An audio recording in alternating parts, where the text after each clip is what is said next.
Last night was night 70 of the ongoing riots in Portland that just keep getting worse.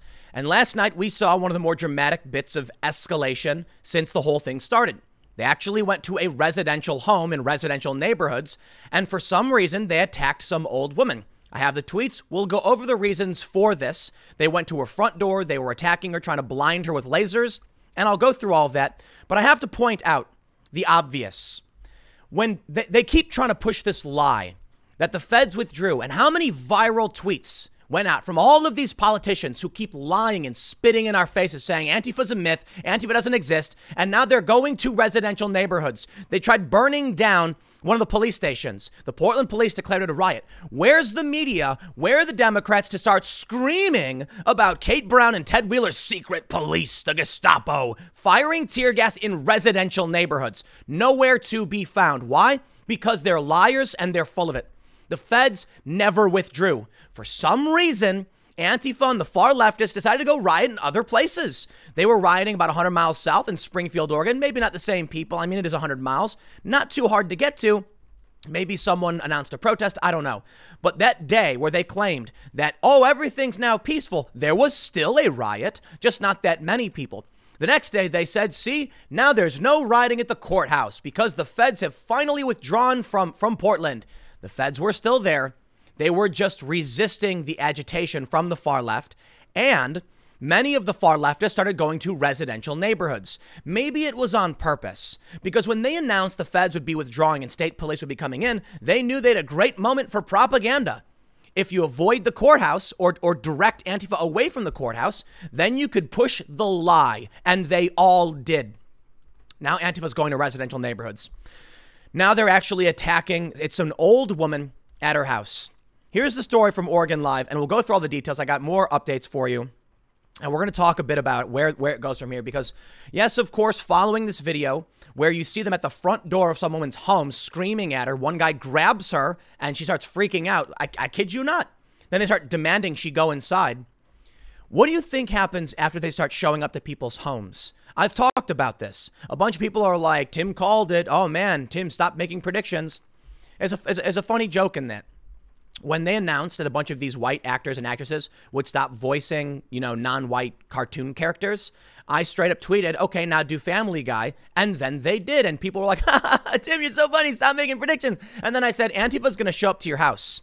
They're going to come to your residential neighborhood. They're going to bang on your door, and there will be no one there to stop them. And now we've seen them go to a woman's house, and they attacked her. Now, the details, it's not so clear cut as they randomly went to a house. We don't know how it started. And I'll talk about it, but I want to give you the bit of the context about what happened last night. Portland protests. Shut up, Oregon. Oregon Live. Oregonian saying whatever. Protests. At a certain point, when you literally put in the title, declare riot, you say the Portland riots are continuing now for night 70. They say Portland police declared a riot Wednesday for the second night in a row after protesters gathered outside of a southeast Portland police precinct.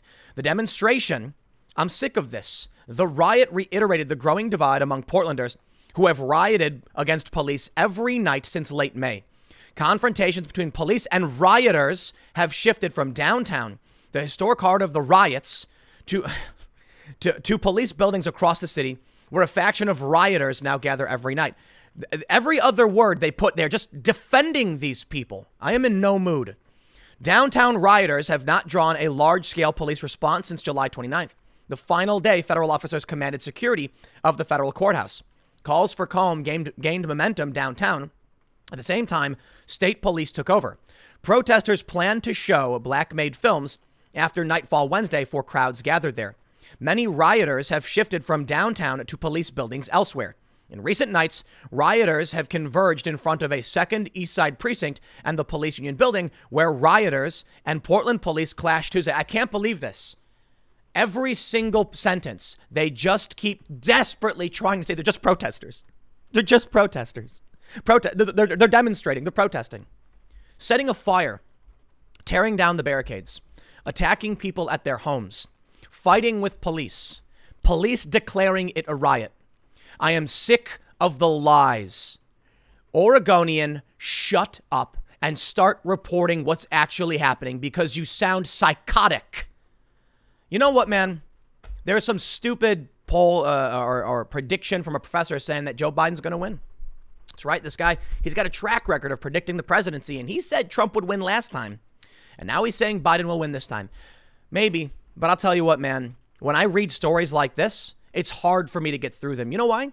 How many times are they going to say the word protester? Let's actually do a count. 16 times in this article, protester.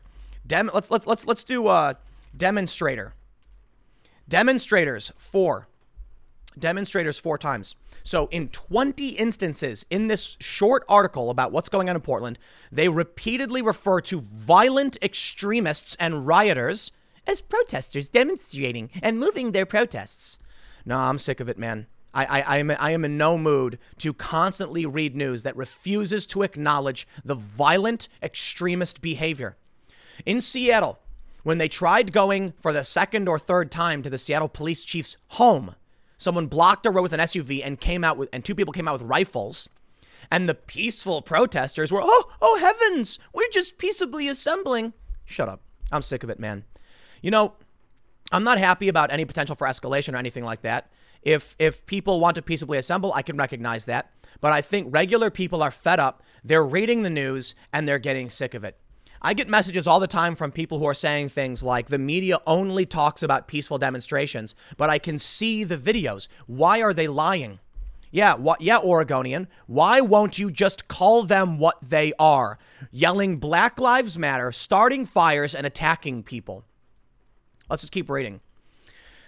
Oh, man, I don't even know where I was. They say about 100 people arrived to the Portland Police Precinct after 9 p.m. after marching a short distance from Floyd Light Park. The crowd chanted, "No good cops in a racist system." Within 15 minutes of the crowd's arrival, Portland police used a loudspeaker to tell peaceful people to leave because of criminal activity. They even put peaceful in quotes. And Oregon, I see what they're saying. The cops were saying, if you're going to be peaceful, you need to leave now because of the violence that's happening. An Oregon Live journalist saw someone point green lasers at a security camera. People also spray painted the cameras and a glass door at the front of the building. Police said one person was seen trying to tear down a camera. Most of the windows had been covered with plywood, and demonstrators tore down some of the boards. Demonstrators tore down the boards. It's just the most insane sentence ever written. People did not leave after the police issued a warning. The size of the crowd increased to around 200 people. Most people chanted as a few people started taking down plywood from the building, exposing glass windows and a door. Some people pushed dumpsters to form barricades in the street. Police called the gathering unlawful at 9:45 p.m. and told people to leave immediately. Several people wearing yellow t-shirts formed a line. Oh, hey, what's that? Is that the Wall of Moms? Joining in a riot? I am sick of the lies.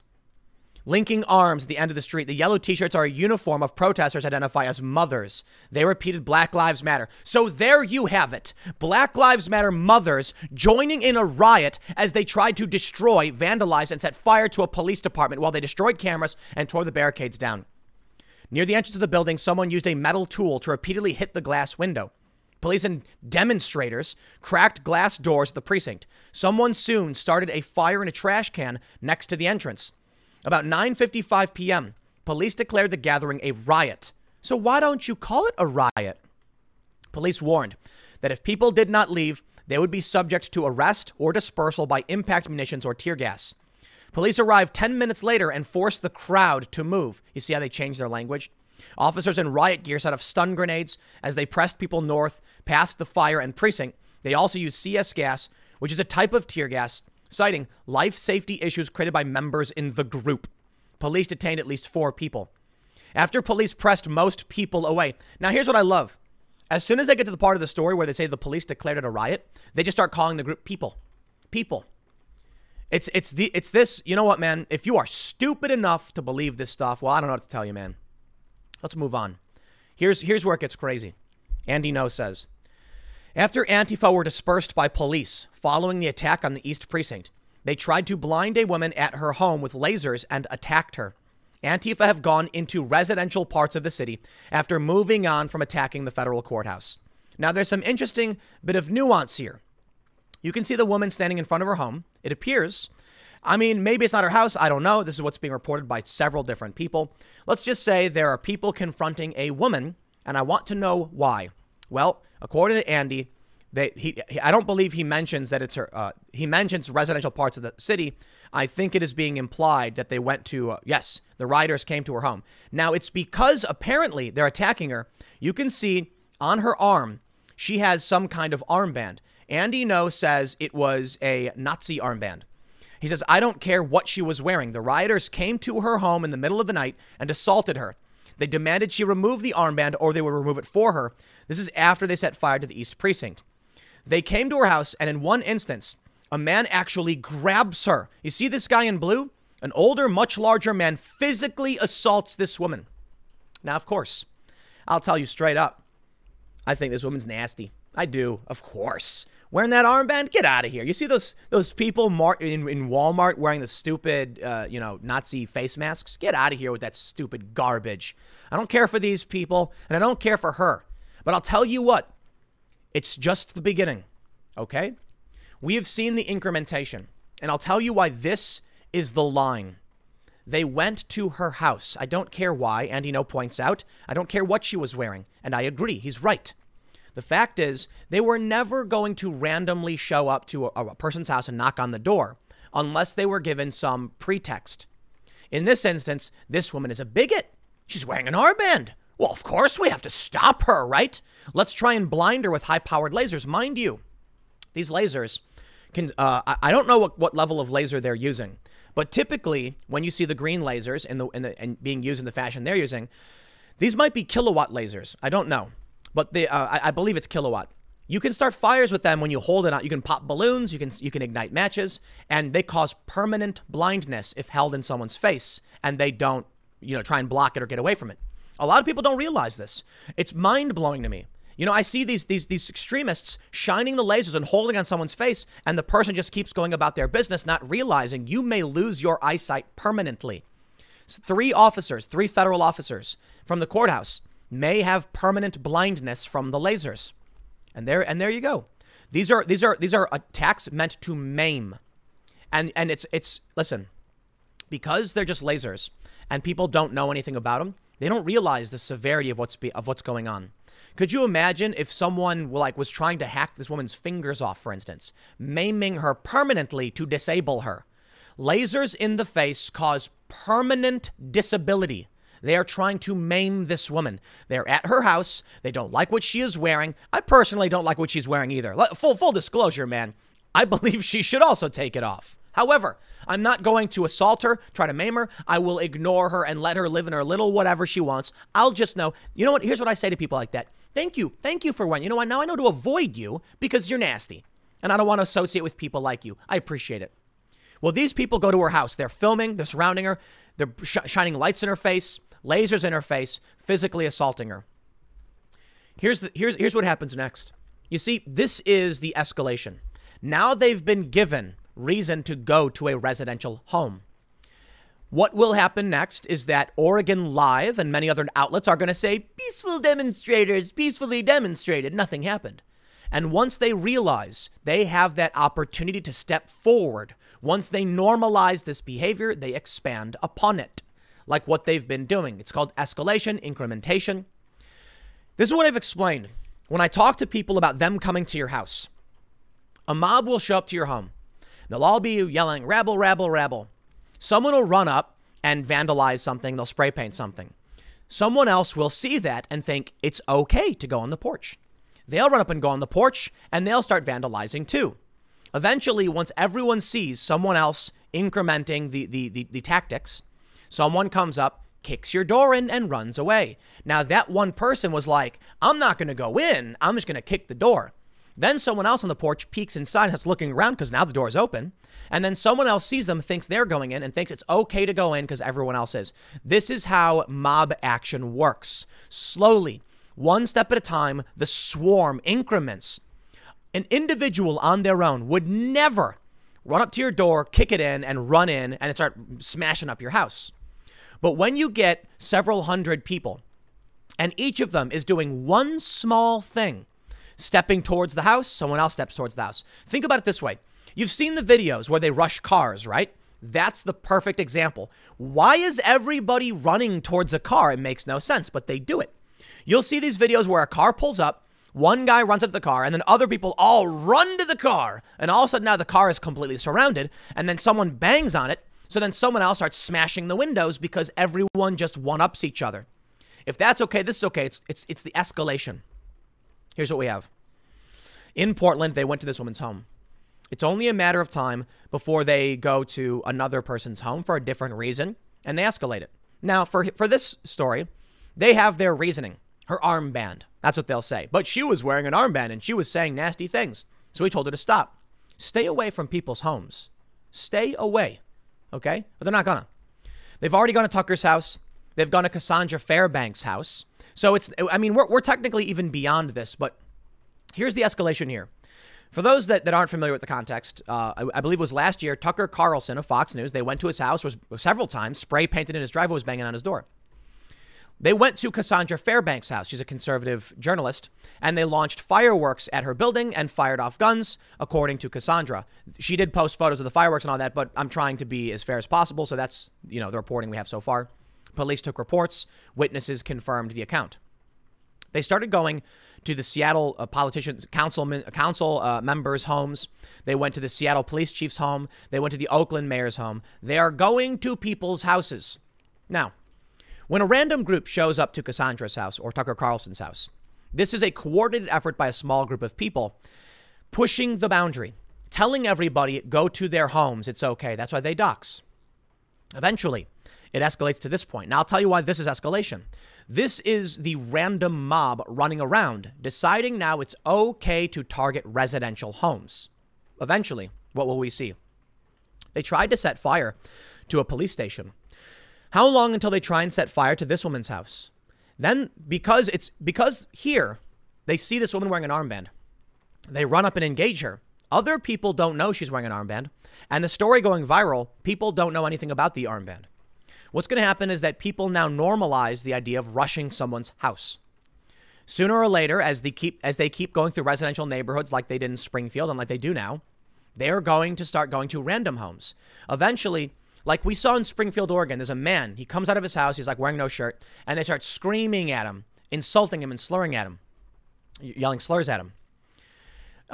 Eventually, you will get someone not wearing an armband who says, F you all, and says something. And then they throw a brick through the window. Then they start setting fires. Someone's got a Molotov. And it escalates from there. You want to know why I think it's all going to happen? I mean, first, I got a bunch of tweets. We've got, unrest is continuing. This is from Elijah Schaefer. Andy No, mentioning that these people organized specifically on Twitter. That's right.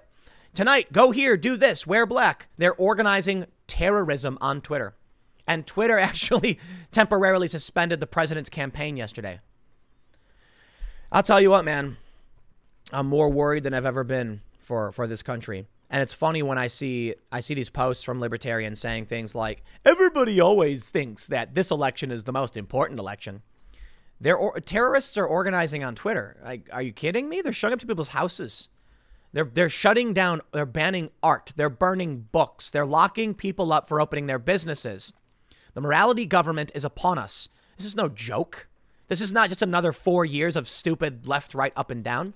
This is literally, do you like peace in this country? Do you like freedom and the First Amendment? Garcetti in Los Angeles just announced he's going to shut off people's water if they peaceably assemble.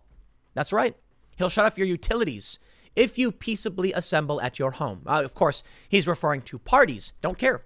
The First Amendment is clear. You have a right to peaceably assemble. Doesn't say what for. This is where it's all going. And I want to show you this story from the New Yorker. The making of a Molotov cocktail, 2 lawyers, a summer of unrest, and a bottle of Bud Light.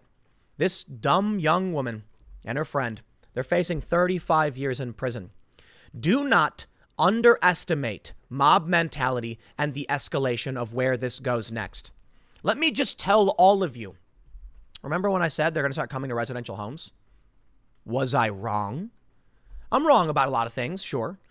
As long as I get my data right, I think it's easy to predict, and it's not a special skill in any capacity. They had already shut up to Cassandra's house. Why wouldn't the rioters go knock on someone's door or go attack some lady at her house? Of course they would. It's not a bold prediction. It's not like I predicted, I made the joke, I'm going to go buy some lottery tickets. No, it's not even that. It's not some astronomical odds. It's literally, you have this woman and her friend, lawyers, who just decided to go firebomb police cars. How does that happen? What is wrong with these people? Do you think they won't escalate that? Do you think it ends here? Seemingly normal people went insane and started throwing fire bombs at police vehicles. They're going to people's houses. They went to this woman's house during the riot. They've been starting fires. They used tactics specifically designed to terrorize without drawing attention to themselves. Already, we have the story, Democrats refuse to condemn Antifa in domestic terrorism hearing, Andy No says, and Andy No is correct. They won't. They are refusing to condemn Antifa directly. And Antifa is emboldened by this. They're protected by the media. So what happens next? My prediction is the riots will continue in Portland. No one will do anything about it. And then we're going to get to a point where now that they've already, it's the joke, right? That once the animal gets a taste for human blood and then it craves human blood, it's the old horror trope. We're here. Now that the extremists know they can go to homes and no one will condemn them. No widespread condemnation from Democrats. No media outlets saying this is across the line. Stop this. It's horrifying. Nobody. They know they can get away with it. But they have to do it slowly. If Antifa randomly showed up to someone's house, say last year, and attacked her, that probably would have been a big story and people would have been freaking out. But you get 70 nights of rioting where all of these news outlets just call you peaceful demonstrators. You know you've been given carte blanche. So I will tell you this right now. They will eventually come to your house. I'll qualify that statement. There are too many houses for literally all of them to go to. But if this trajectory is not stopped, they will eventually be at your house in some form or another. It could just be a simple morality policing. A couple pink-shirted wearing morality police after they've abolished your police department knock on your door and say, hi, we just want to make sure you're not appropriating anyone's culture. I noticed you were playing rap music. It's a fine, so it's $1,000. You pay your fine or we'll be back. They're going to businesses in Louisville and shaking them down, demanding money. Take these things and add them together. Louisville, shake down businesses, demand money, showing up to residential homes and attacking people. And it's very simple to see that it's only a matter of time before they abolish your police and the racket shows up to your house and says, hi, we want everyone to pay for the community organizing for our new community policing. And you have to pay this amount. And guess what people are going to do? They're going to say, yes, please. Thank you, sir. Should I kneel here in front of you? Would you like to just take the wallet out of my pocket? So many people keep saying, if I just keep my head down, I'll be safe. You are wrong. You're wrong. Straight up, you're wrong. I'm getting out of New Jersey and I'm getting as far away from major cities as possible. A lot of other people are doing so. 420 to 500,000 people have fled New York City for a variety of reasons. Real estate in Montana, Idaho, Iowa skyrocketing. The people who can afford to do so have fled a long time ago. And the people now who can't, many of them are fleeing anyway and going to family or friends' homes outside of these cities. It's only a matter of time, in my opinion, and we're dangerously close. I could be wrong about a lot of things. I often am wrong about a lot of things. I wasn't wrong about them showing up to people's houses, but I will tell you this. It could be that everything's exaggerated and it chills out. Fine. It could also be that we're not going to have an election night. We are not going to have a November 3rd election night because of mail-in voting. Everyone's going to think either Biden or Trump won. It's going to swing back and forth, and we are going to have weeks of rioting. The Democrats and the Never-Trumpers have already war-gamed this out in June. This is a fact. John Podesta of the Clinton campaign said the Democratic Party will not allow Biden to resign, and they would rather see the West Coast secede from the Union than allow Trump to retain power. We may go there. In all of the scenarios planned out by the Democrats and Never-Trumpers, street violence escalated. If street violence is this bad in Portland, and we've already seen riots across the country, what do you think is going to happen come November 4th through December 14th? I think we're going to see a whole new level of rioting. And do you think they won't come to your house? Do you think you will be the one exception where they're like, hey guys, wait, I know that we threw firebombs at all those other houses, but this one house, that one's fine. I don't know if it'll get that bad. Obviously there's not going to be enough people to go to every single suburb. So people are probably going to hope you can just hide. If these people win, hiding will do you no good. They will eventually show up to your doorstep in one form or another once they start going door to door demanding that you tithe. I guess the only way to stop it now is to speak out. Condemn what they're doing. Demand. You live in a Democrat district, call them up and demand they condemn this. It's the best you can do for now. You can also just speak up at your workplace and get active to whatever possible, in whatever way you can in terms of organizing, protesting, speaking out in general. Whatever you do, make sure you absolutely avoid conflict and violence with these people because that's what they're desperate for. They want to get as many videos as possible of regular people, of moderates, conservatives, even disaffected liberals being violent or fighting so they can falsely frame it. Peaceful protest works. And if everybody right now stood up to these people and said, shut up, it would be over with. I don't know if that's going to happen, though, so I'll leave it there. Next segment's coming up at 1 p.m. on this channel, and I will see you all then.